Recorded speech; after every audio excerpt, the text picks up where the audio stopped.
Eu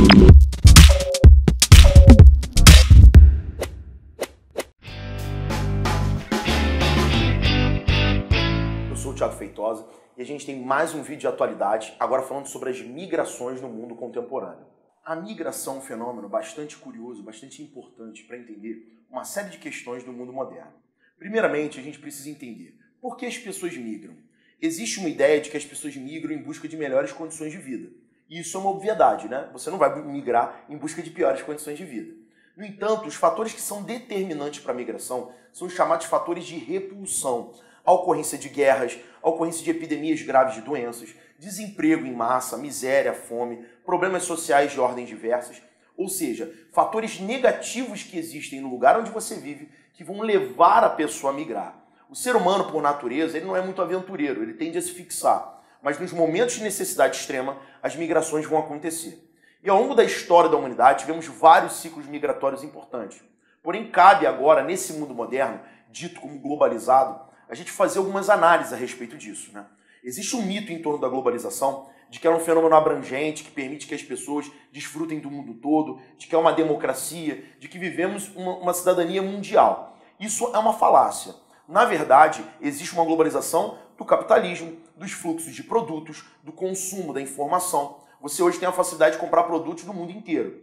Porém, o deslocamento populacional, a convivência social, a interação presencial nem sempre são facilitadas nessa realidade moderna. Pelo contrário, temos percebido nos últimos anos uma tendência a uma forte territorialização do espaço, sobretudo pós as crises que aconteceram em sequência nos Estados Unidos em 2008, na União Europeia em 2009 e no Japão em 2011.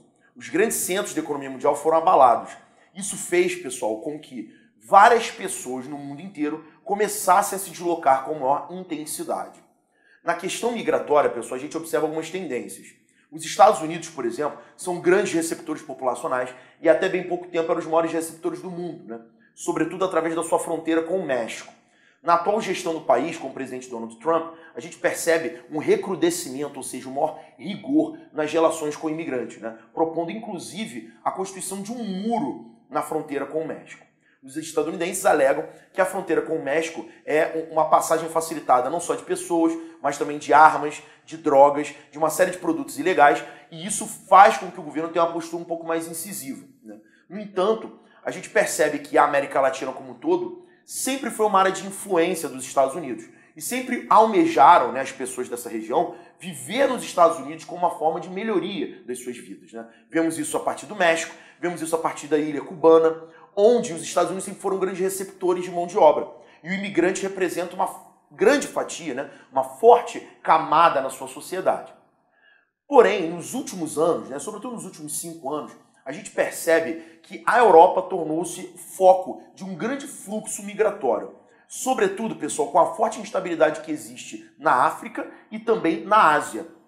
Na África, vimos, né, de 2013 para cá, o crescimento de um grupo extremista chamado Boko Haram, que atua na África Central, né, mais especificamente ali na região ali entre a Nigéria, Serra Leoa. Isso faz com que um grande fluxo de refugiados acabe se expandindo pela África, buscando a África do Sul, na extremidade do continente mais ao sul, mas também migrando para o norte e buscando a partir ali do Maghreb, que é aquela areazinha ali do norte do Saara, uma passagem direta para o território europeu, que é conhecidamente, né, gente, um espaço de bem-estar social, de estrutura social bastante elevada, né, de condições de vida melhores. Isso acaba sendo atrativo para a população, sobretudo tão empobrecida da África, né? No caso do Oriente Médio, a coisa é mais grave, né? A gente tem a guerra da Síria com a formadora de uma diáspora populacional, uma saída de pessoas para o mundo inteiro, sobretudo vindos ali, né, do leste da Síria e do oeste do Iraque. As pessoas começam a fugir da opressão do Estado Islâmico, a opressão das guerras que têm acontecido na região. Isso tem gerado alguns vetores migratórios. A Europa tem recebido muita gente via Turquia, muita gente via Grécia, muita gente via Espanha e muita gente via Itália. No caso da Espanha, Itália e Grécia são países que estão no sul, ali no Mar Mediterrâneo. Então o fluxo de pessoas que vêm da África, ou mesmo de sírios e habitantes do Oriente Médio que vão para a África para migrar para a Europa, né, para facilitar esse fluxo. E temos via Turquia uma passagem direta de pessoas do Oriente Médio buscando o território europeu. Isso tem levado a um crescimento da população árabe e islâmica na região, o que é algo bastante delicado, né? A xenofobia, que é a aversão estrangeiro, tem crescido muito na Europa. Os grupos ultranacionalistas têm o seu discurso fortalecido.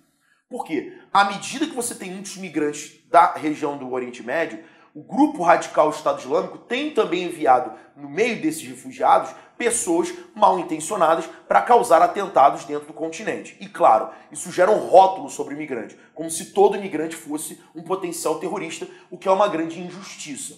Porém, isso faz com que a França, que é o país de maior população islâmica da Europa, né, uma média de 6,5 milhões de islâmicos na França, e a Alemanha, que é um país que sempre fez uma política de abertura larga ao imigrante, começasse a sofrer críticas por parte da população. A gente vê nas próprias eleições da Europa, né, partidos extremistas, mais nacionalistas, mais conservadores, sendo mais ouvidos pela população, a população temerosa. E existem pesquisas, né, recentes que mais de 50% da população europeia é favorável à proibição da migração de islâmicos e árabes para o continente, ou seja, a xenofobia sendo levada no nível máximo, né, no nível extremo. Isso se torna bastante preocupante, porque a população imigrante é muito importante no caso europeu. E aqui, só para a gente abrir um parênteses, a Europa é uma das regiões com menor taxa de crescimento do mundo. Só para você ter uma ideia, na Alemanha, a média de filhos por casal é de meia criança por casal. E nós sabemos, né, que para você manter a população estável, você precisa de 2 filhos por casal, pelo menos. Então o imigrante, né, isso tem estudos recentes, até 2050 vai permitir que a Europa se mantenha estável em termos populacionais e em termos econômicos, já que a população é importante para consumir, para trabalhar, para pagar impostos. Então existe um papel protagonista desse imigrante na própria economia europeia, que a população, obviamente, diante do cenário mais drástico, né, não consegue enxergar. E isso pode levar a situações mais tensas nos próximos anos nesse espaço europeu já tão fragilizado por crises, por atentados e por problemas internos de integração. Então, a conferir esses próximos episódios, e a questão migratória é um fator muito importante para todos os concursos que tem a geografia. Pessoal, curta a gente no Facebook, se inscreva no nosso canal do YouTube, deixa a sua curtida nesse vídeo, compartilhe e venha fazer parte da família SEI. Eu agradeço a sua presença e até o próximo vídeo.